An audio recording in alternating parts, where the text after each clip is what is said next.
InfoHub Recap. We look back at the past week's main issues. In our headlines, Prime Minister Nagamutu says coalition government strong and ready to head to polls. Cabinet and National Security Committee met before President departed for Cuba.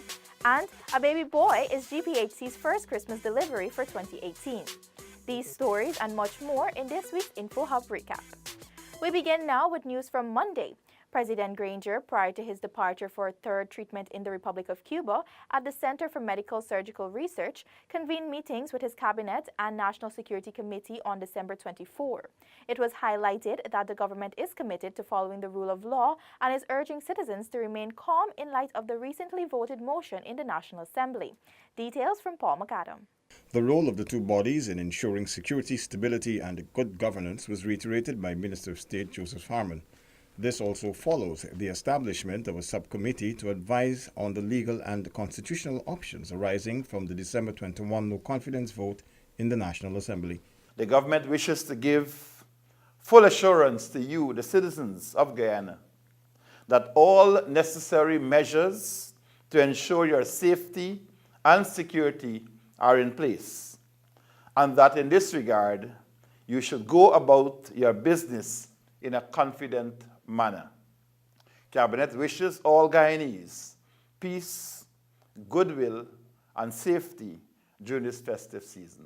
The Minister of State said the government is committed to following the rule of law as it governs the country's affairs for the benefit of all citizens. Paul McAdam for InfoHub. Prime Minister Moses Nagamutu assures the nation that the coalition government stands strong and ready for general elections. More in this Felicia Valenzuela report. They can shorten our term, but they can never take us out of government. This was the sentiment expressed by Prime Minister Moses Nagamutu on Christmas Eve as he addressed citizens who gathered at Stabrook Square to meet him and fellow government ministers during their Christmas walkabout. The PM's comment was in response to calls by supporters who were not hesitant to show their support for the current administration. We have seen on Friday the maneuvers. And one person said it gives her headache. Well, for every headache, there must be a painkiller. And if we have to go back to new elections, we're going to go and strengthen ourselves so the next time around, they cannot touch us by maneuvers, by compromises, and by dividing our people on the basis of race. For every challenge, there will come an opportunity. And this right now is an opportunity for the people of Guyana to come together as you have never come together before. The Prime Minister also reiterated the coalition government stands stronger than ever today. Christmas gives us hope of a rebirth. And if we have to go back to the people to have a renewal of our mandate, it is part of the renewal of the life of the coalition. This coalition is strong. This coalition is stable. This coalition is good for Guyana. This coalition is a rainbow coalition of all the ethnicities of Guyana, all the cultural strands of Guyana, and those who want to see our country divided, they will never prosper. Reporting for InfoHub, Felicia Valenzuela. Stabrook Market Square was lit with bright smiles as ministers of government interacted with citizens during a meet and greet on the eve of Christmas. As government ministers walked about Stabrook Square on Christmas Eve greeting citizens, many persons raised the matter of the no-confidence motion against the government, which transpired in the Parliament on Friday last. The ministers took time out to address these concerns. I have said to the many persons who have reached out to me that what I can say to them is that we are committed to ensuring that we work within the parameters of what the Constitution provides for us to do, given the current national realities.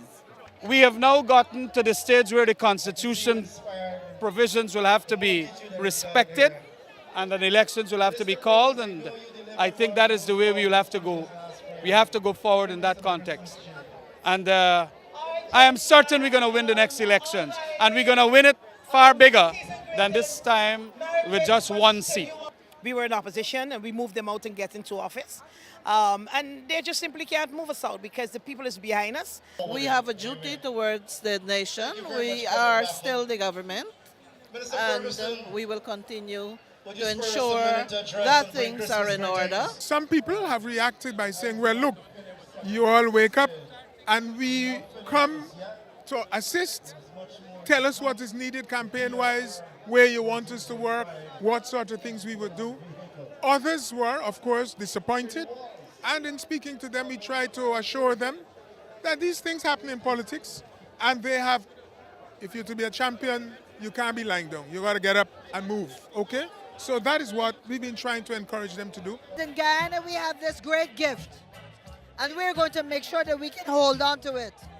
And that we manage it properly for all Guyanese. So this is Guyana's time. I want to say to people that Christmas is the time of peace and goodwill. It's the time to spend with your families. It's the time for us to regroup right now and come back in January with a bigger and stronger plan. Nothing to be worried about. The government remains intact, and the government remains committed to ensure that whatever happens under the Constitution, that we remain as we are right now. Reporting for InfoHub, Felicia Valenzuela. During the Stabroek Square meet and greet, Minister of Public Health Valdo Lawrence gave her assurance to citizens that everything's going to be all right. Felicia joins us again. The walkabout was indeed festive, with shoppers busy going about their business in preparation for Christmas. However, with their beloved parliamentarians among them, questions quickly rose about a no-confidence motion which passed in the Parliament on Friday. Minister of Health Valdo Lawrence was met with shouts of support and assurance as she walked amongst the people. Many supporters expressed their loyalty to the government, and in response, the minister urged citizens to get ready and be prepared. We must talk to our children. Tomorrow is Christmas Day, and we can let them know how much you have benefited from this government, that tomorrow you can sit with your families. But comrades, even as you speak with your families, let them know that we got work to do. Minister Lawrence told supporters to do more than the usual talk, encouraging them to ensure that they were registered and have their national identification cards ready to cast their votes. Each and every one of us, we are in campaign mode, comrades. Each one, teach one, talk to the other, reason with each other. Let our youths understand that for the last 3 years, we didn't picking up dead bodies off the street. Comrades, we gotta teach them. We gotta show them how to put the little sexy X in the box. We have to ensure that they got the ID cards. Reporting for InfoHub, Felicia Valenzuela. Following the holidays on Thursday, Delicia Haynes tells us that GPHC's first Christmas baby is a boy. His mother, Teswati Budu, who hails from Canal Number 2 on the west bank of Demerara, met with Minister of Public Health Valdo Lawrence along with other senior officials during their annual Christmas visit to the facility. As is the usual practice, the Minister of Public Health took time out on Christmas Day to visit and especially meet with the Christmas babies born at this institution. She met with other expectant mothers scheduled to deliver during the course of the day and those who would have delivered before December 25. On Christmas morning at exactly 12 minutes after midnight, Teswati Budu gave birth to her fourth child, a boy, at the Georgetown Public Hospital. This goes down in the corporation's records as the first baby to have been delivered on this day this year. The mother of the hospital's first 2018 Christmas baby was in high spirits and excited to know that her newborn was successfully delivered and is in good health. The first Christmas delivery was followed by at least 4 others within the course of the early morning. In all, a total of 14 babies were delivered on Christmas Day at the GPHC. Also in the midst was a set of twins born to Siobhan Hinkson Baca of East Bank, Berbice. These 2 bundles of joy were delivered on the afternoon of Christmas Eve. There was much interaction between the minister and the mothers of the babies. The minister noted that it's quite a joyous occasion to celebrate the birth of healthy babies during this festive season. While at the ward, mothers in the pre- and postnatal and cesarean postnatal wards received visits from the minister. They too received mummy packs as a congratulatory gift. For InfoHub, Delicia Haynes. Scores of children at the Georgetown Public Hospital Corporation, GPHC, were surprised with new toys and treats on Christmas morning as Minister of Social Protection Amna Ali took her Christmas toy drive to the pediatric ward.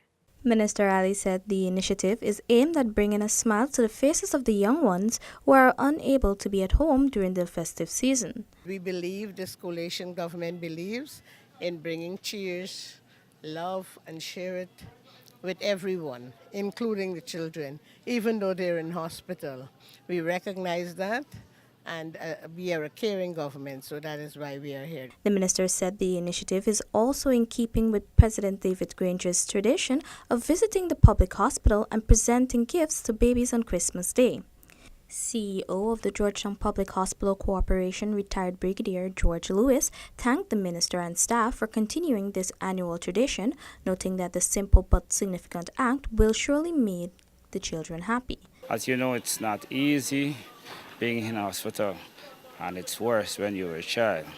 So we want to make the children feel as if they're welcome. We want to make them feel as if they're at home. Alongside the children, staff of the pediatric unit also received presents from Minister Abna Ali. Neola Demon, InfoHub.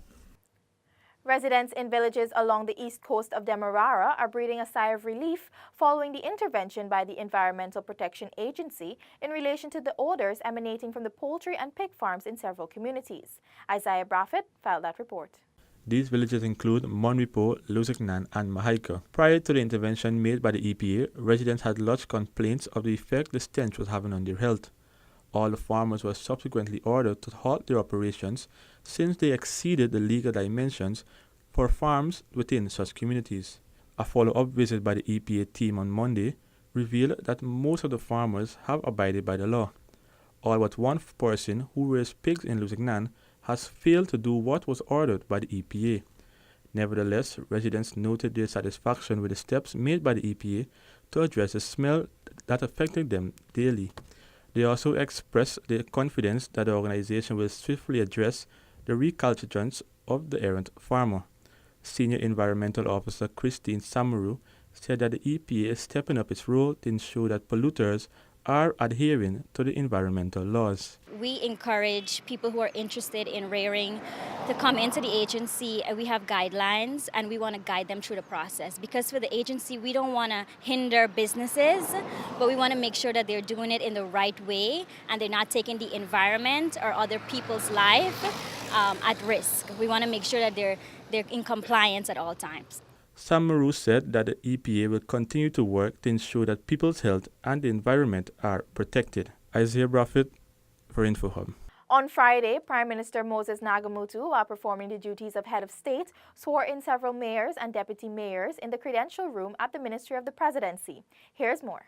After administering the oath of office, the acting head of state encouraged the newly elected mayors and deputy mayors to work closely with central government to enhance their townships.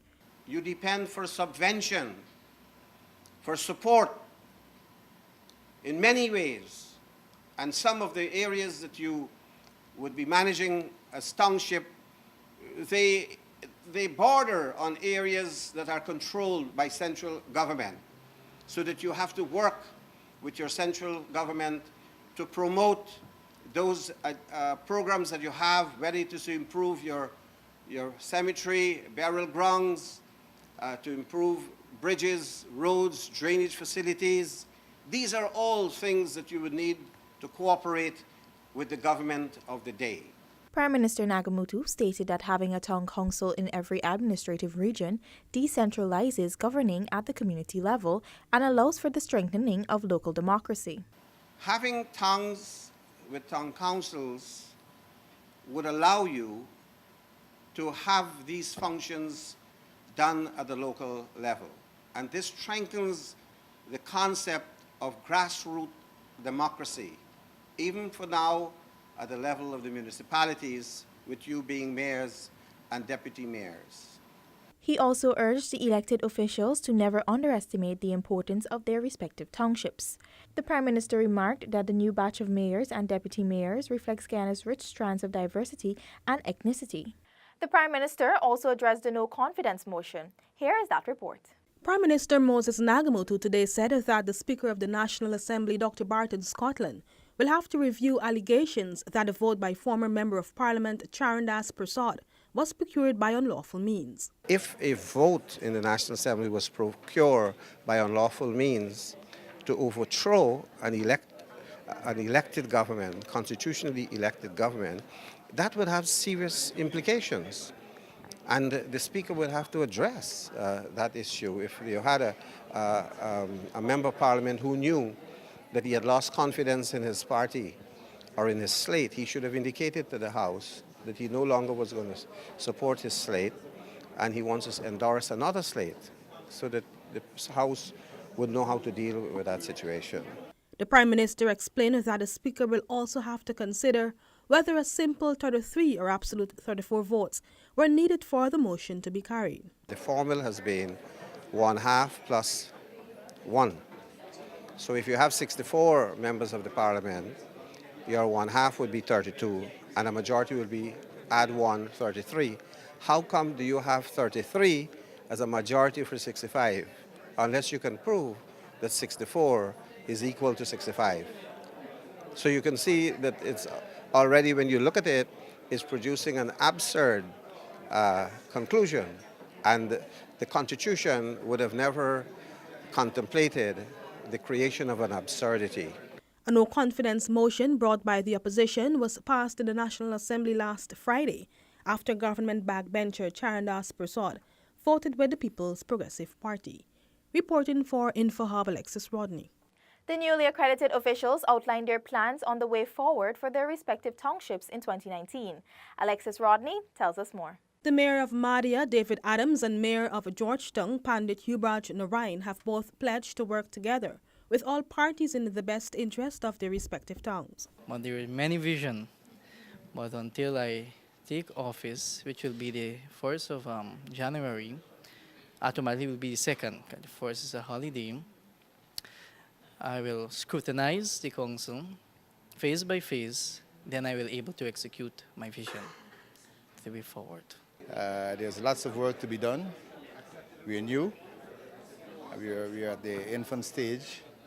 And so therefore, I look forward with optimism to doing an excellent job for the township of Madhya over the next 12 months. Winifred Haywood, Gifford Marshall, and Winika Arundel returned as mayors of New Amsterdam, Partica, and Linden, respectively. They each promised to continue the work that they have started in their respective towns. Already we have started doing some work with our roads.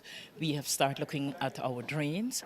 But we would like to ensure that we looked at our outfall, because even though we look at the drains, the outfall, if that is not cleared, well, then it would be hard for the water to be going out. At the moment, we are looking at electrifying the area, especially on the roads. The last 2.5 years, our accomplishments, I would say, was good. We achieved a lot, but we're still not satisfied with what we would have achieved. So I think this is an opportunity for us to build on what the foundation that was laid over the last 2.5 years. The council would have started a couple of projects prior that we need to, of course, continue to work with. We have our twinning city project. We have 2 cities to twin with. And why twinning is important, it lends so much into your township. It lends sharing of education, it lends sharing of resources, and it helps to develop your township. And so the twinning with Stonecrest and Newark, New Jersey is going to continue. We're also moving, of course, to change the aesthetics of Linden. We want Linden to become a beautiful town. Reporting for InfoHub, Alexis Rodney. InfoHub took its cameras into the streets to get the view of citizens on the recent no-confidence motion and the country going to the polls before 2020. On December 21st, the 111th sitting of the National Assembly of the 11th Parliament saw the members voting on a no-confidence motion filed against the government. The motion, which was filed by the opposition, saw its 32 members voting in favour. However, to the surprise of many, a member on the government side of the House also voted in favour of the motion, while the remaining members voted against it. This resulted in the Speaker of the House indicating that the motion was passed. How does the population feel about what transpired in the Parliament? We put this question to the man in the street, specifically in downtown Georgetown. Many persons expressed their views that the coalition administration performed well thus far, however believed its time at the helm was too short. I don't think the ruling party should be scared of election. I don't think so. If they're doing excellent well here in Guyana, why not go to the polls? And I'm quite sure if they're confident, then back into power. And instead of 2 or 3 years, they're going to have about 8 years, more. Guyana is a rich, rich place. I've went to many countries. And Guyana, it's my home, and I know there is no bad time that is coming. This government, I won't condemn them. I said they're trying. It's just that they need a little more time to get certain things in place and they, get certain things in stream. They had enough time for we said we got no confidence. They barely going 3 years. Well, the government doing a good job, It should get next chance, Citizens also feel that an election in 3 months is too short. We shall never fatigue ourselves in the system now. Let me wait till the man come with the other 3 years or whatever, and wait till 2020, then make a complete. Everybody go to the poll for we vote back, right? It makes no sense that we fatigue ourselves and waste a lot of money for go back in another voting election in the next 90 days. It makes no sense. No, you still need a little more time, Just too quick, Make all the preparation, Too quick. But I don't think we're ready for another election now. The time span and the timing, school gonna open just now. And we now finishing with the Christmas holiday. I don't think we're ready for that now. We got common entrance next year in April. They can just throw things back. Reporting for InfoHub, Felicia Valenzuela. Minister of Public Infrastructure David Patterson spoke with InfoHub's Felicia Valenzuela about the road plans for the new year. Here is her report. If your community has been named, expect your roads to be done. This is the promise from Minister of Public Infrastructure David Patterson. From 2019, some $2.9 billion will be spent on miscellaneous and urban roads in the 10 township and neighborhood democratic councils throughout the country. Minister Patterson says the project will be fully rolled out in January. Well, I'm launching my roads project. It's going to be launched from this Sunday. I'm going out to ads. I want by end of January all the roads that I would have had to be bidded and tendered, and then we'll do put our lights. And then I develop the bigger projects. But the initial thing is to do my roads.